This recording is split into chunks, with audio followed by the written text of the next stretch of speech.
I'm giving this lecture because I wanted to reflect on my experience of having incurable cancer.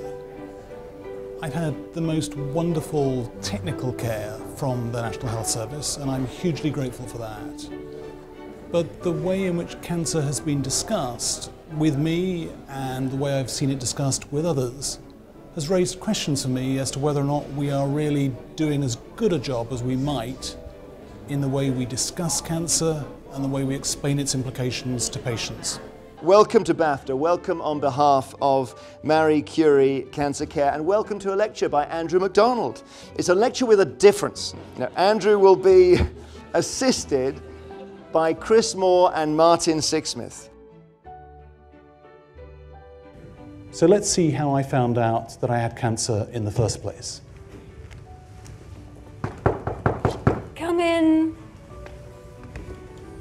Ah, Mr. McDonald. So, have you decided yet whether you want to have it removed? What is my diagnosis? Oh, haven't they told you the results? Andrew's got a very powerful story to tell. I'd like him to go out and tell it to doctors and nurses and health managers throughout the health service, because I think they would really benefit from hearing his experiences. His exposition on his experience was very, very moving, made me feel somewhat ashamed of the medical profession, that in the 21st century we can still behave in this way. I have good news for you this morning. Your PSA is just 4.2. Good news. But that means it's doubled in the last quarter. Surely that's bad news. No. It's good news because you have not had a prostatectomy. I have. No, I don't think so. I mean the operation to remove the prostate gland? I have. I had it in March 2011. It was unsuccessful. You did? Oh my God.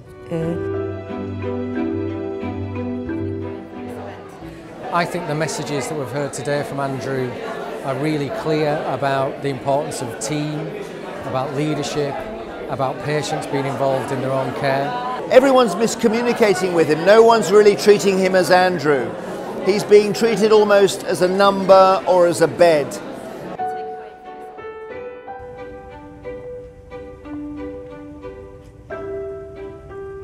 Perhaps the best way of following that exchange is to say what happened next, immediately after the scene. I felt as though the world was going about its business and I wasn't really part of that business anymore. Andrew McDonald has given a wonderful lecture on what it's like from a patient's perspective being told really difficult news by clinicians throughout many courses of treatment. And from today we'll be launching our campaign, which again is about listening to patients' experience and using that to bring about change in the system so that in the future people will have a much better deal than Andrew has had to date.